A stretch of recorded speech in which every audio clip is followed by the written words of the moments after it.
Hi, my name is Nichole and I'm doing my informative speech on the MMR vaccine and how it is related to autism. And this is my Aunt Mary Beth.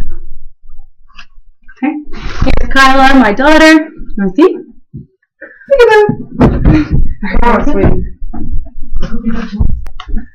And that's my grandma Eva. You didn't give us much. And then my grandpa Leroy. Autism is a disease that not very many people are too familiar with.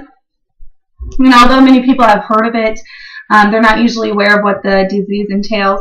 Many people ask why that might be, and the only explanation I can come up with is mostly because nobody really knows. There's a lot of speculation on different things that can lead to autism, but there's no definite answer why some children develop it. The U.S. National Library defines autism as a developmental disorder that appears in children in the first 3 years of life. And it affects the brain's normal development of social and communicational skills. The U.S. National Library also states that the exact cause of these abnormalities remain unknown. But this is a very active area of research. In fact, there are probably a lot of combinations that can lead to autism, such as diet, digestive tract changes. Some people think mercury in vaccines, and also vaccine sensitivity. The interesting part of this is that there is actually no evidence to prove any of this. The hottest topic of the cause of autism is closely linked to mercury and vaccines. The one specific vaccine that most people link to autism is the MMR vaccine. With all the research that has been done, there is no evidence at all that links MMR to autism. A couple other reasons people believe vaccines cause autism is due to when vaccines are administered, the fact that so many vaccines are combined and actually given together, and the preservative thimerosal that is used in vaccines.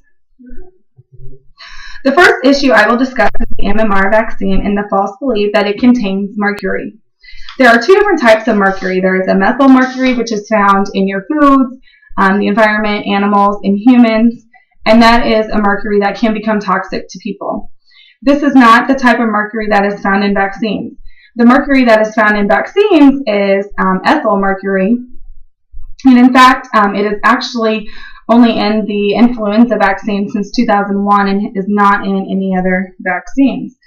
And according to the Center of Disease Control, or the CDC, and the American Academy of Pediatrics, there have been multiple studies that have proven there is no link to thimerosal preservative containing ethyl mercury that causes autism. And even more important, the measles, mumps, rubella vaccine has never even contained thimerosal. So in fact, it has never even contained mercury at all. The MMR vaccine is a combination vaccine that became licensed in 1971 to protect children and build immunity from potentially deadly diseases, the measles, mumps, and rubella. Since this vaccine has been administered, there has been little to no breakout. And in areas when there is breakout, it is usually just in children who have not been vaccinated. It is very important to vaccinate your children. A second reason why people believe MMR causes autism is due to the time when the MMR is administered.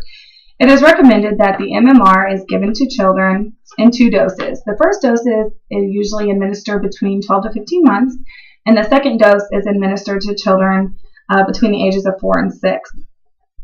This is crucial when it comes to the question if MMR causes autism, because children are almost always diagnosed with autism by age 2. Most develop symptoms around age 18 months, because that is when children expand and flourish their speech. And autism is a developmental delay in speech and communication, so that's why many parents link autism to MMR. And the CDC and the AAP state and agree that the MMR vaccine is not responsible for the recent increase in the number of children with autism. Also in 2004, a report by the Institute of Medicine, or IOM, concluded there is no link between autism and MMR. So let me reiterate this again. It is more beneficial to your children to vaccinate them against the MMR diseases. And the last issue I want to unfold about vaccine is the false belief about the cause of autism and the speculations of vaccines being given so closely together. Many people believe children are getting overloaded with vaccines in a short amount of time. Who wouldn't think this? After all, most all childhood vaccines are given in the first 2 years of an infant's life. But studies have still proven that giving these vaccines at these designated times cause no harm to children or vaccine sensitivity. There are always studies being conducted about vaccines so that they are given in the safest times in your child's development. This is a very interesting topic to me. I work in several doctor's offices, and of course there are always parents asking me about the vaccines and how they're linked to autism. And more importantly, as a parent of 2 young children, I had to question myself. As a parent and a nurse, it is my job to do the best for my children and my patients. Parents worry that their children could possibly develop autism. And why wouldn't you? It has been a hot topic these past few years as the rate of autism is growing more and more every day. My hope for this speech is that people become educated and learn that it is in fact safer for your child to receive the MMR vaccine than it is not to. Measles, mumps, and rubella can be deadly, and the good news is there's much more greater chance that children will contract MMR from not being vaccinated than there is that the vaccine will cause any severe reaction or autism in your child. It is my plea that you will vaccinate your children. Both of my children are up to date on their immunizations and will continue to be. Thank you.